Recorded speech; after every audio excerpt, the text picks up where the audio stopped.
Welcome to the Mindful Healers podcast with Dr. Jessie Mahoney. And Dr. Ni-Cheng Liang.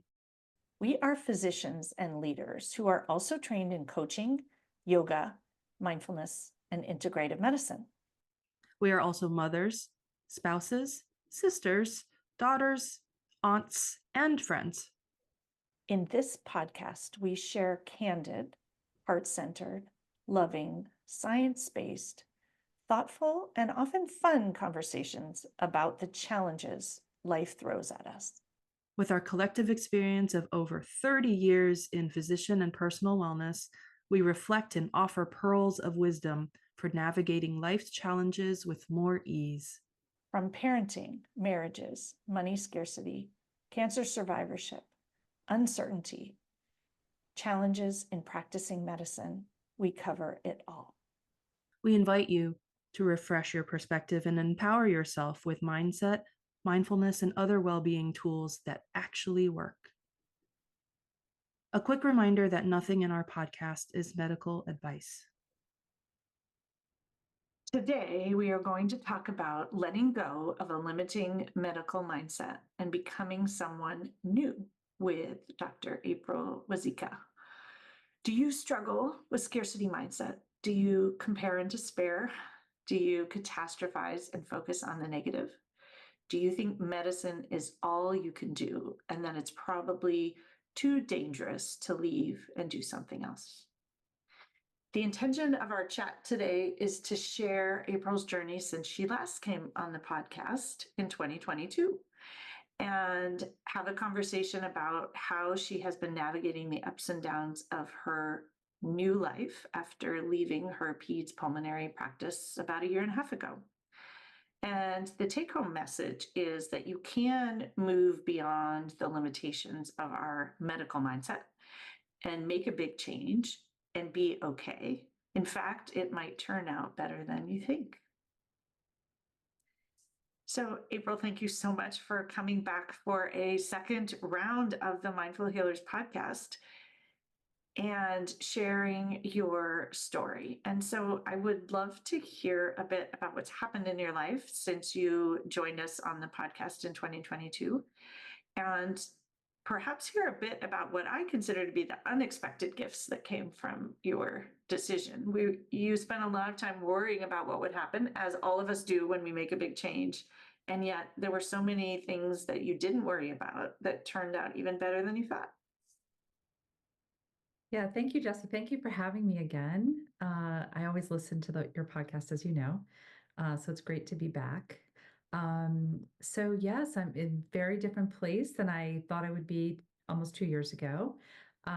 So since our last conversation, I quit my job of 20 years, my pediatric pulmonary practice, and I had made the decision with much trepidation not to immediately go into something else. I wanted to take a pause and see what came next. I, at the same time, had enrolled in a mindfulness training program, a 2-year program called Mindfulness Meditation Teacher Training Program. And that started in February of 23. And my husband actually was diagnosed with colon cancer in the spring of 23. So I had quit my job in October of 22, and then he was diagnosed in 23. My older daughter left for college in fall of 23.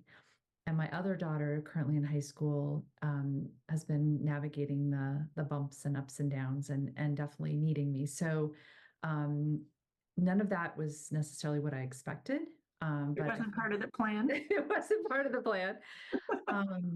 But as I've told you before, it turned out much better than I thought, because had I been still working, it would have been very tough to navigate a lot of these changes. Yeah. And so what tools have you found the most helpful in navigating those changes over the last 18 months? And wow, hand to heart, what a lot of unexpected changes. Yes. What comes to mind actually is everyone that I work with, we want to make a change and we want to plan it all out and we want to have all of the backup plans, and no one could have seen all of those things coming. And yet it turned out to be and I'm going to put in quotes, perfect decision. And the timing couldn't have been more perfect in retrospect.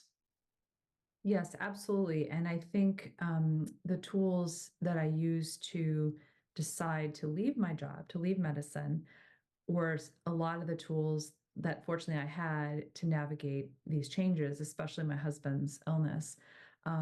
So the two that I find most helpful are mindfulness and coaching. And in terms of the mindfulness, being able to be present and not worrying as much, not catastrophizing as much, which I think in medicine is our default, the negative attention bias, what could go wrong, catastrophizing. And then with the coaching, also changing my thoughts, telling a better story, that's been something that's been very helpful to me.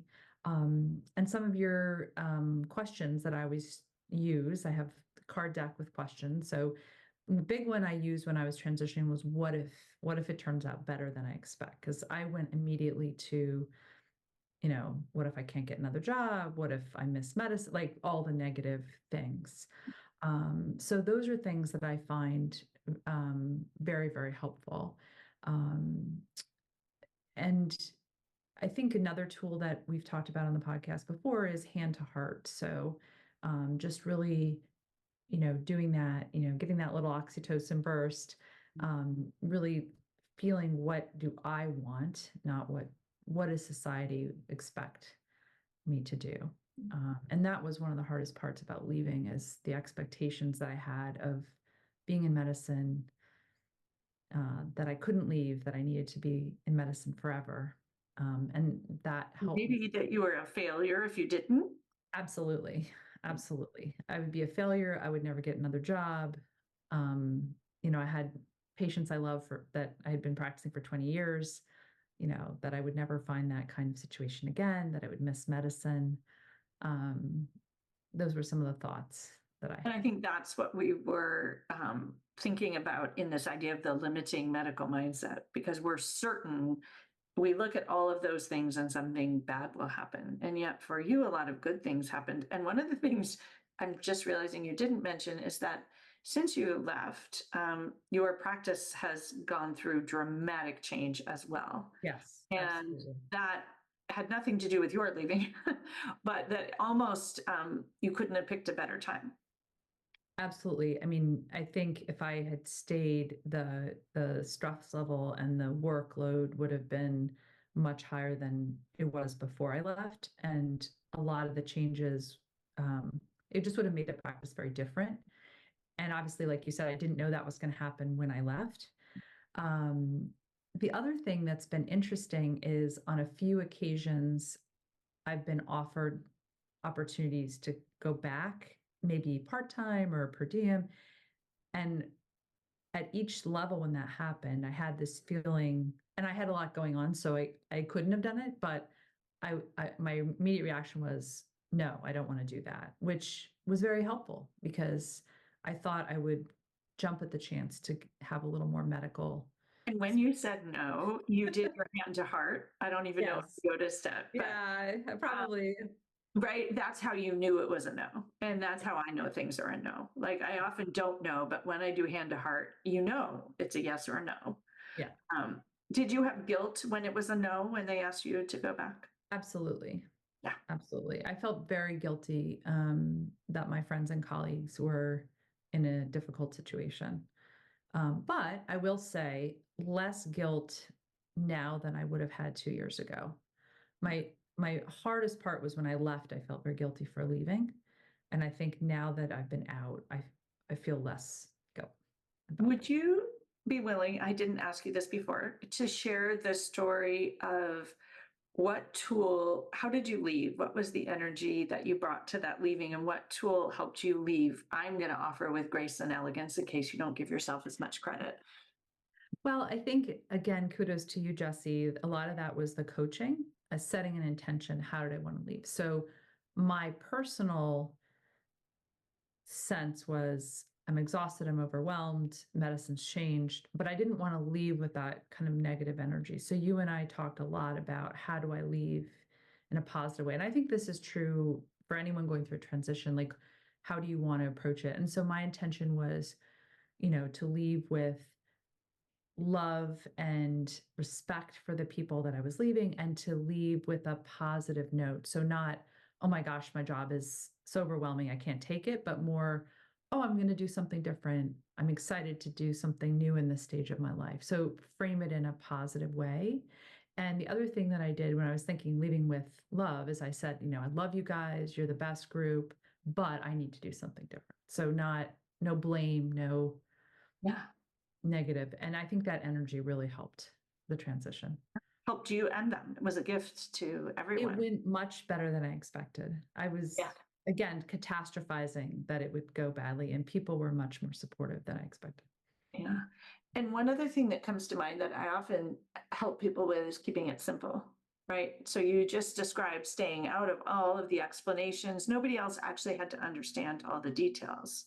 You were ready for something different. You needed and wanted to spend time with your family before your daughter left for college. And this was your moment. And nobody can argue with wanting to spend time with your family, for example.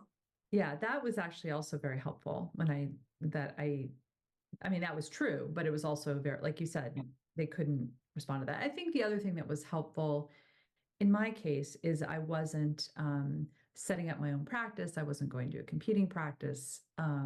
This was something I needed to do for myself. We're taking a pause. Right, exactly. Taking a pause.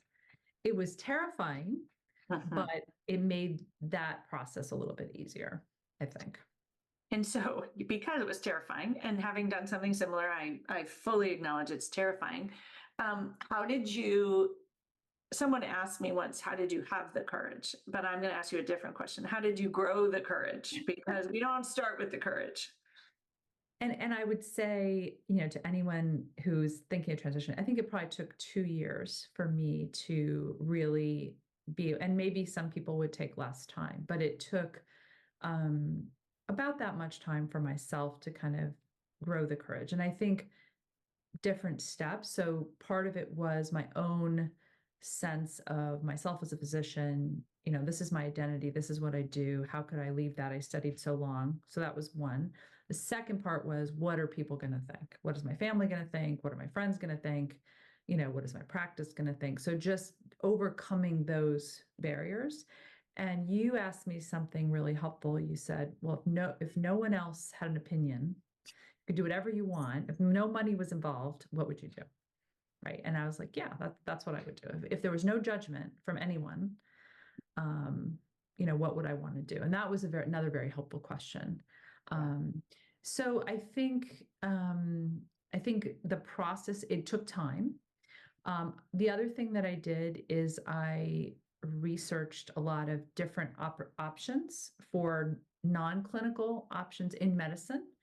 And part of what I did also, as we talked about, is I was interested in mindfulness at that point, and I signed up for this 2-year mindfulness course when I was still working. Before I even made the decision, I still thought I might be working because it's something you could do when you're working. And that also was a little bit of a bridge for me, that was another option. But I researched a lot of different opportunities that I could have done in like transition to, instead of transitioning to doing a pause, I was thinking I'll transition to telemedicine, I'll transition to medical writing. Like I had a lot of other thoughts of what I would do. How did you give yourself permission to pause instead of jumping right into something else, which I often refer to as buffering, right? We do that because it feels better in the short term, but it isn't actually what you want to do next. Yeah, that was the scariest part. I think for me, part of it was I was so exhausted that I really couldn't see a way. I couldn't see something. There was nothing that I thought about that I was like, this is exactly what I want to do.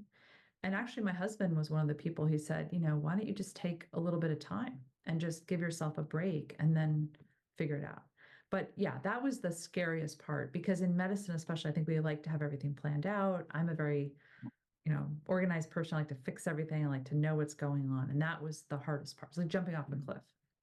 It's very scary. Yes. The other thought is, we think I can't take a break. I don't deserve a break. And yet you had, 2 children, did fellowships, went to med school. Like you never took a break ever. This is the first I break. never, in your life. yeah, I went straight through from college to med school to residency to fellowship. So I never even had a gap year in that. Yeah. In that And so time. this is the first break ever in your life. Yes, pretty much. I love that. I'm curious, you said you were worried about what people were going to think.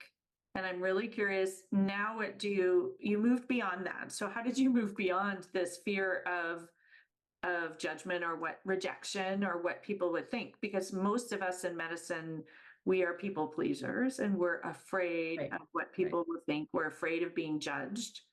Yeah. And yet you managed to do this anyway.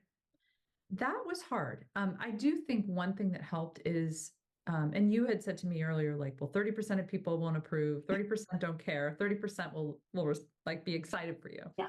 I think what helped is that a lot of my friends and colleagues were actually excited for me, and they were like, we wish we could do that. And I think that really helped. And then I think, my kids being excited about it was very helpful. I mean, there definitely were people who were like, well, why are you doing that? Well, and it's true that 30% of people will think it's a terrible idea. Yeah.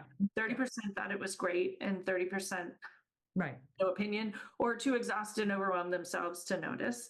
Right. What I'm hearing you say, though, which is interesting because we were talking about overcoming the negativity bias, you actually are very intentionally focusing on the positive. That's what allowed you to do it. That's what I heard you just say, right? Focused on your kids were excited, the friends and colleagues who were excited and supported you, your husband supported you. So you focused your attention on that. The negative noise could be in the background, but you weren't focusing your attention. I wanted to bring up something too in what you said, because you mentioned in the beginning that mindfulness was really helpful, and you mentioned presence and being in the moment. But you also listed, as you were going through the ways that you did it, patience, curiosity, kindness, and compassion, like self-compassion. There was one more that I can't think of, but I think it's really interesting that those are all tenets of mindfulness. Right. By the way, you were using them. I mean, you weren't sitting there on a mat practicing mindfulness, and mindfulness is so much more than that. It's a philosophic approach. And one of my new bits of language is it's also a physiologic approach, right? If you practice hand to heart and you release oxytocin, it's much easier to grow courage and do something that's harder. When you're bathed in cortisol, courage is hard to come by, right? So you really set yourself up for success with a pretty consistent mindfulness practice too. Yeah, I mean, I had started in 2020 doing this, and I really never stopped. And I did different mindfulness classes. I did my own mindfulness practice. So I was always involved with that, with mindfulness to some degree. And then I didn't start this program until I had already stopped working. So in February of 23, but I was doing my own mindfulness practice in the meantime as well. Mm-hmm. So I'm curious, how do you think you're different now? I mean, I think you've had we had the phase before the first podcast where you worked on mindfulness and coaching. And for anyone interested, I'll put in the show notes the link to that podcast because I can't remember the name of it. It was Better Together. Better Together, yeah. We were talking about how coaching and mindfulness are synergistic. But how are you different from that podcast to now? Like, how do you approach your challenges differently? How do you think differently? What intentional stories do you tell or other? Yeah. So I think I'm more relaxed. I think I'm more mindful. I think story-wise, for instance, when my husband was diagnosed, I used a lot of the more positive stories, like, well, what if it turns out well? I use gratitude. I'm so grateful that I have wonderful doctors, a wonderful hospital for his procedures. Can we put in a plug to you're grateful that you encouraged him to get his colonoscopy, and yes, that's another one. Absolutely. And actually, April is the reason that I got mine. Oh, see, Yeah. wonderful. I had been waiting because of COVID, et cetera. And when you told me that story, I booked it right away. So if this podcast has no Exactly. other impact than getting you all to go get your colonoscopy, we will. Exactly. All of our friends went out and did that too. Exactly. Yeah. But gratitude for yourself for having encouraged him to do that. Yeah. And I think he would have done it anyway, but having more time, Mhm. made it easier to, it just made it easier. Like I was around to encourage him and have time and be there for him and draw, so just Yeah. all of that. I think also one thing that's interesting, I think this is the medical mindset. I feel like I'm less judgmental and I'm more humble than I used to be. I feel like in medicine, there's a lot of, we judge ourselves, we judge other people. And part of that's the mindfulness practice, non-judgment, self-compassion. So I think it's a combination of that. I care a lot less what people think. I still obviously do, but I think when I did this huge change, I had to have that courage. And then I think that carried over into other areas of my life going forward. I was like, well, I'm just going to do what I want to do. And, I think that wasn't someone that I was before I left. And did bad things happen when you did what you wanted to do? No, it was actually worked out better than I thought. Right. Because I think that's the catastrophizing, right? Most of us think it is not okay to do what you want to do. And yet you are an amazing human who cares about the world, and almost everyone in medicine is. And yet someone along the way told us that, like, no, you don't do what you want, you do what you're supposed to, you need to, you have to. Right. And yet imagine a world where we did what we wanted. We still bring amazing things to the world. Right. And I think the other thing that I don't remember if you or Ni Chang said it, but I'm always going to be a physician. Like my training and the way my mind works, my problem solving. I'm just choosing to heal in like a different way with the mindfulness. So, but I thought I would kind of you don't lose all of that just by not working. Well, and we have this catastrophic, because we were talking about catastrophizing, thought that, and you use the word leave medicine, but I don't actually think we can ever really leave medicine, because it's a part of us and it's a part of the way that we think. Although you and I and people who engage in mindfulness in coaching, we're really being intentional about bringing the parts of it that bring value to ourselves and others, and letting go of some of these limiting negativity bias and catastrophizing and scarcity. How did you get out of the scarcity mindset? Because I know that was one of the biggest hurdles for you in making this pivot. Yeah, and I think for that, I really think that the coaching was very helpful. And one of the things that was helpful is telling a different story. That's another tool that I used a lot. So my story was, I'm burnt out, I'm leaving medicine, I'm a failure, I can't handle it. So switching the story to, I love medicine, I worked for a long time, and now I want to try something different. I'll always be, a physician, but I want to do something new. So even just switching that story was very helpful. And one thing I just want to point out there, because burnout is something I specialize in, unfortunately, but burnout is cynicism and feeling ineffectual and emotional exhaustion. And so it makes it harder for us to even tell a good story, right? Because then it would be, I'm a failure, I can't do it, I'm not good at this, I don't have the capacity to change, the world will collapse. Like, that's the cynicism. And as you were describing your story, I was like, oh, well, that's also burnout. So it is part of the medical mindset, because we are trained to notice the things that are wrong, right? And we are trained to notice the negative. And burnout adds to that. So it's like this crazy snowball nest of things that make it really hard to change. And one of the things I think is so inspiring, so I have a bunch of friends who are doing kind of different things, and we have a group that we meet periodically, and reading, there are so many physicians who are doing different things. Some are more still practicing clinical medicine a different way. Others are doing, completely different kinds of things. But that's also what's inspiring, is seeing the different ways that we can be healers, some more within a traditional medical framework, some not. And that's also really energizing to see what people are doing. And they also have inspired me as well. One other thing I thought would be fun to talk about is perhaps the power of words to help you make this transition. And do you want to reflect on any part about that? Yeah. So I've been doing I usually do 3 words a year that are like for the year. And I think one of my words the year I left was dare. I remember that. I do, yes. So that was good.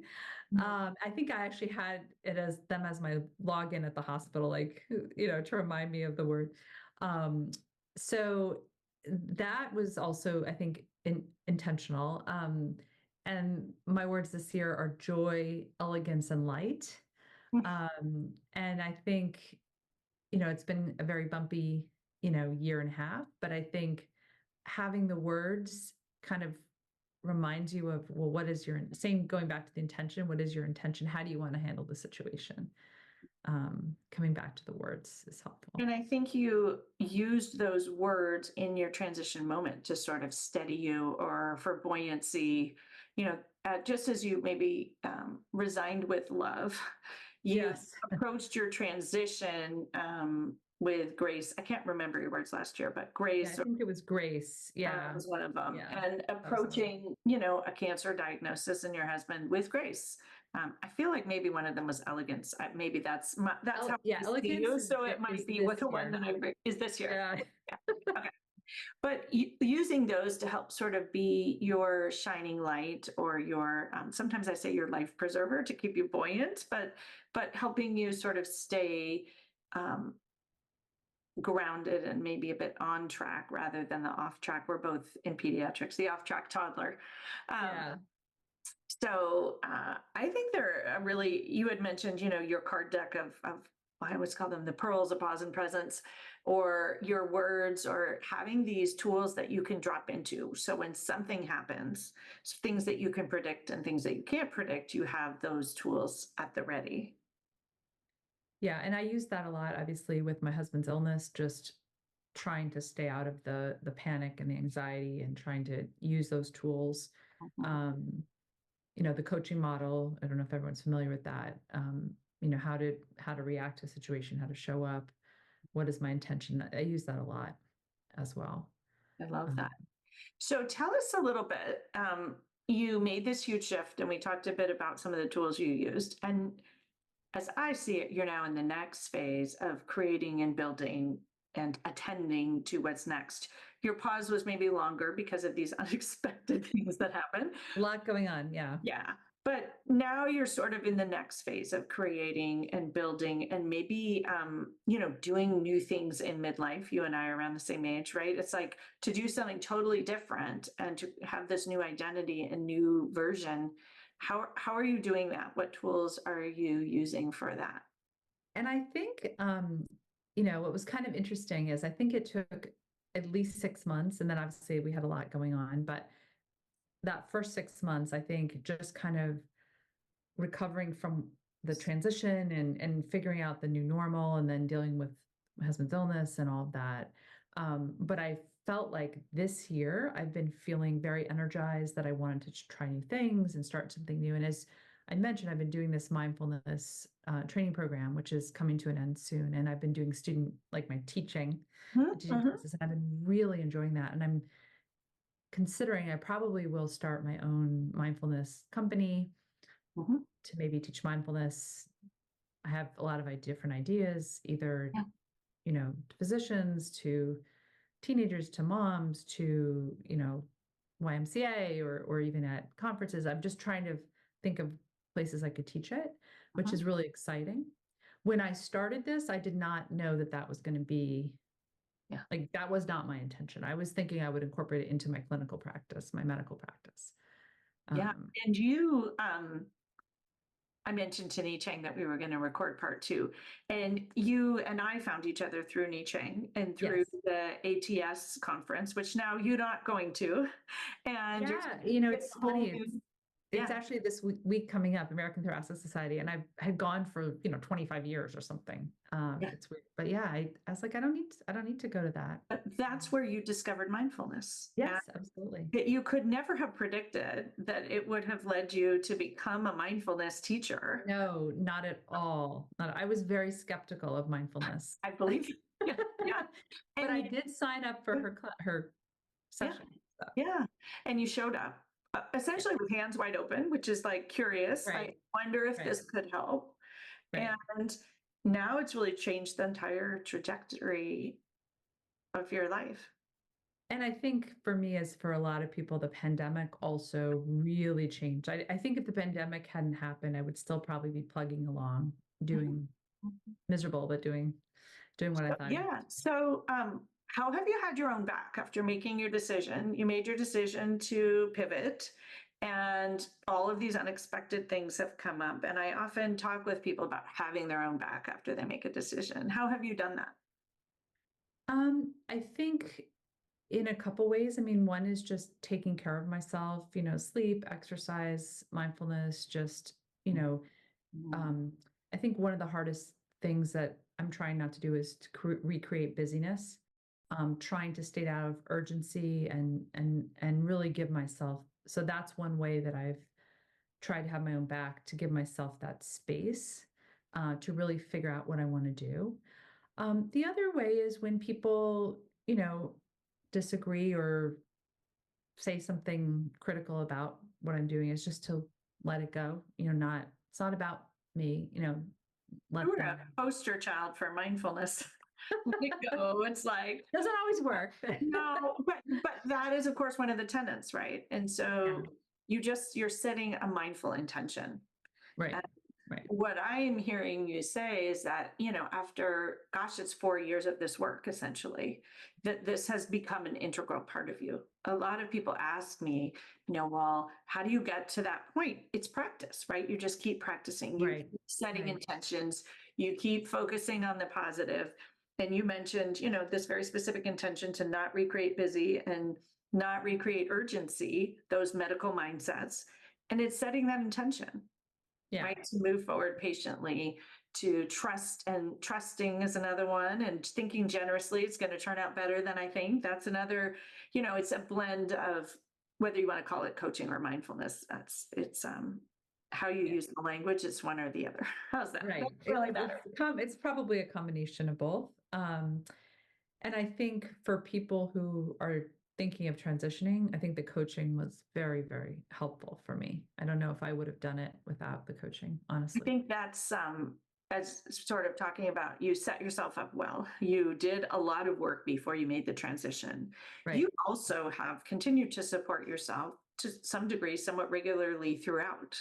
Not, we don't meet every week, but monthly, or, and that has been a thing that has steadied your journey and helped you. Yes, absolutely.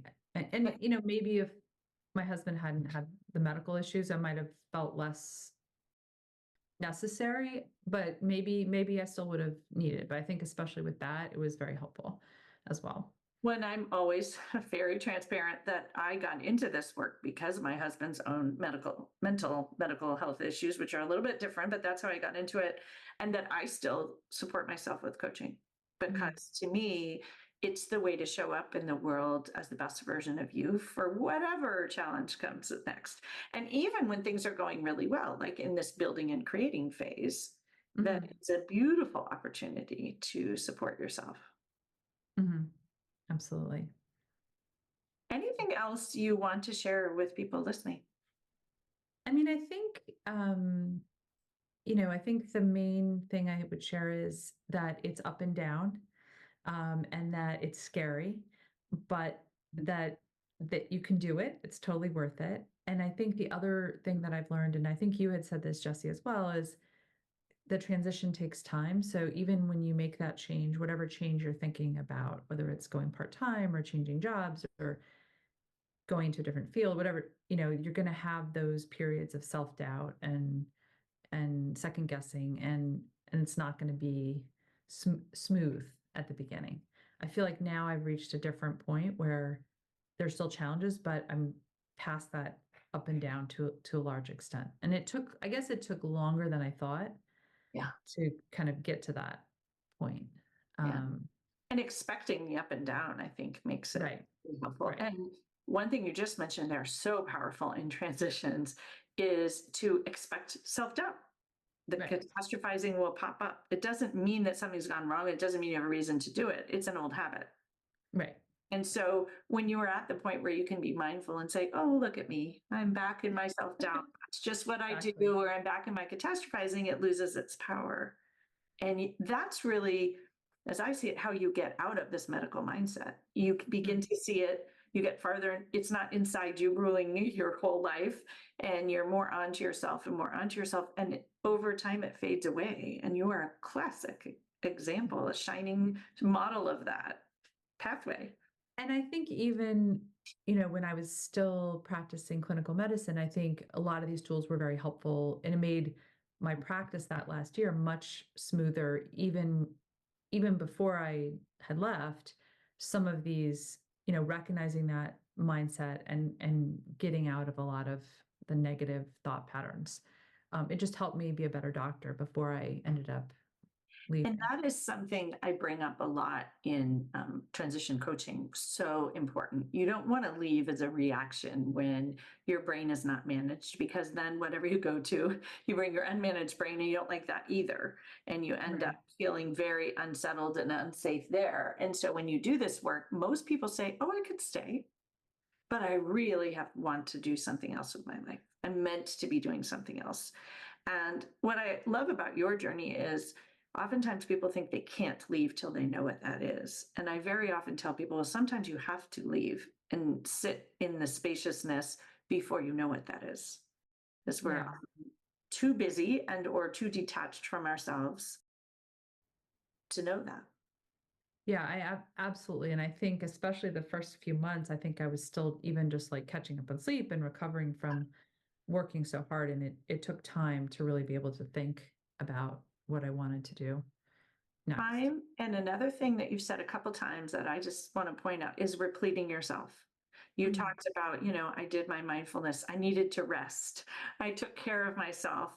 And on empty, it's very hard to transition well. It's very hard to grow courage when you're completely on empty. And sometimes we have to do some of that work first to be able to make those decisions. Yeah, absolutely. Absolutely. But I definitely think it turned out much better than I expected, even with all of the bumps. Yeah. Maybe that's what we should call this podcast. It might turn out better than you expected. And there actually, interestingly, was a podcast with a similar name that was about parenting and about thinking that it might turn out better than you expect for your kids, because we always, as parents, catastrophize. It might turn out better than you expect for you too. Absolutely. Yeah, absolutely. This was so fun reconnecting and hearing your story, 2 years later and 2 years after that. And I fully expect to have you back in 2 years when we will. 2 more years. Yes, we will be hearing about your next step and what's happening and the amazingness that I know you're going to bring into the world, not because you have to, but because you want to.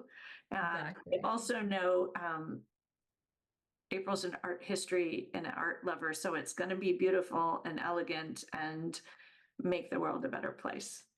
Oh, thank you. Thank you so much.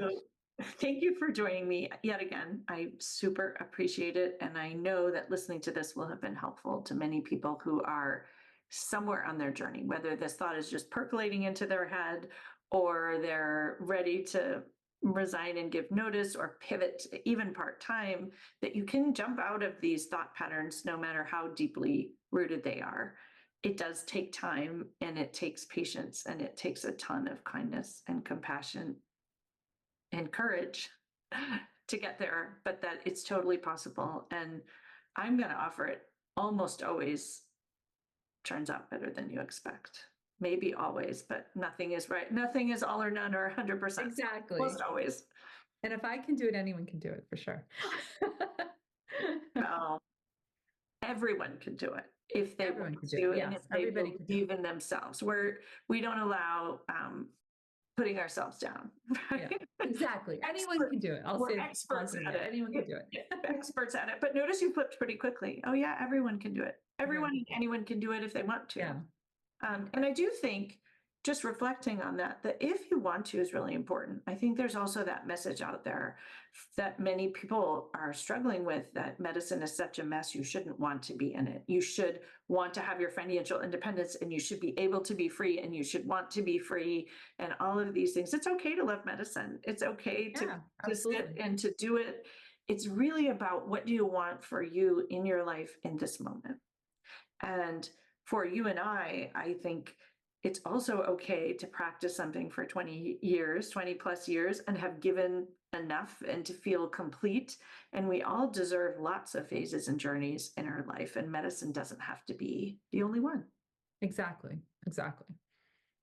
So stay on for the mindful moment. April is going to do one for us, and I can't wait to experience it myself.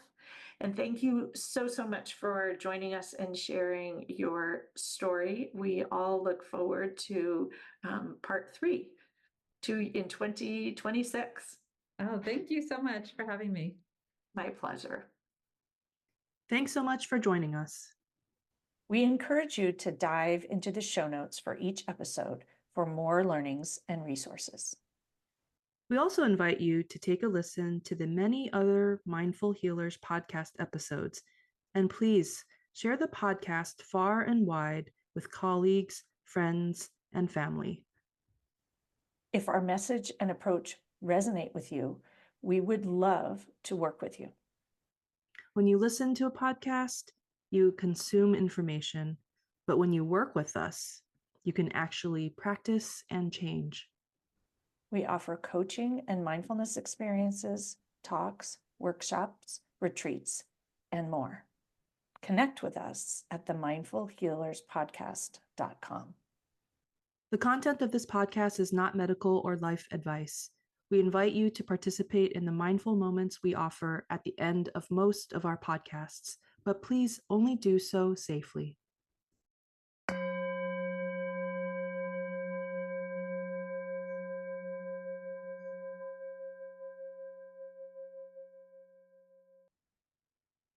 Hi, this is April Wazeka with the next mindful moment. I'm going to ring the bell at the beginning and end of the mindful moment.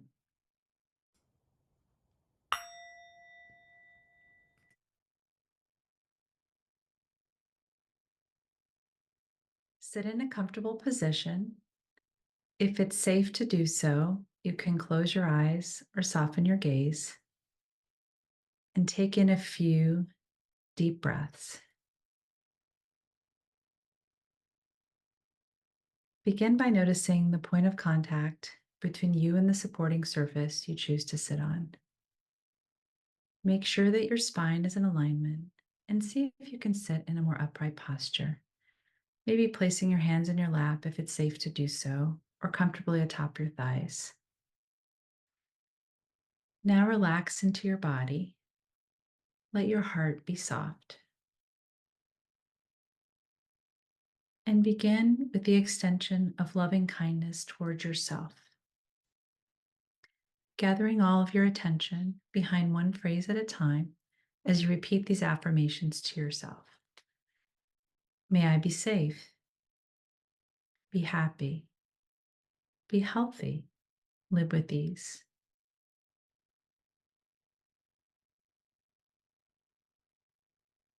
May I be safe, be happy, be healthy, live with ease.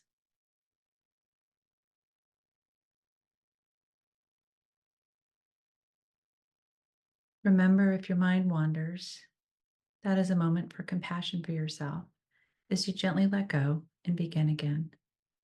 May I be safe, be happy, be healthy, live with ease. Now see if you can call someone special to mind, perhaps a benefactor or a friend or a family member. See who it seems most appropriate to include, and begin offering loving kindness to them. May you be safe, be happy, be healthy, live with ease. May you be safe, be happy, be healthy, live with ease.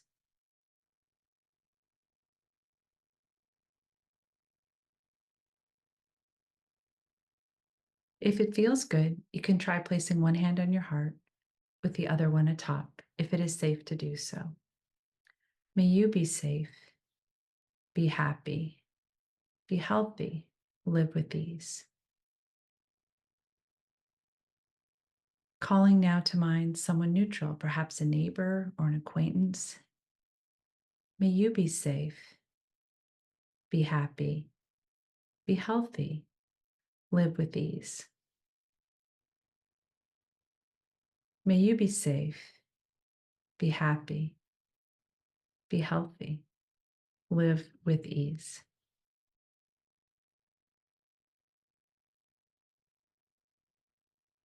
Calling now to mind perhaps someone difficult, someone you dislike or have a hard time being around. Visualize this person and send them your love and kindness.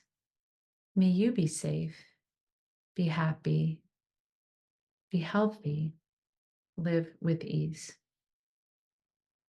May you be safe, be happy, be healthy, live with ease.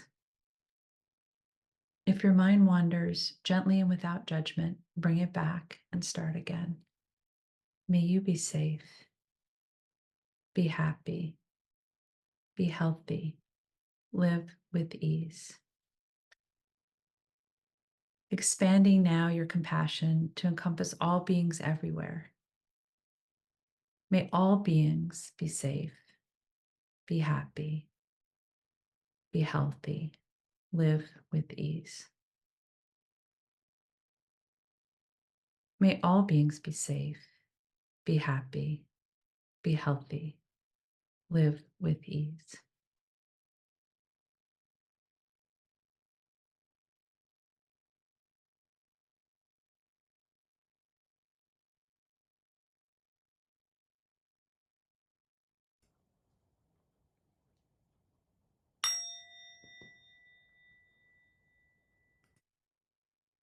When you feel ready, you can open your eyes if you close them.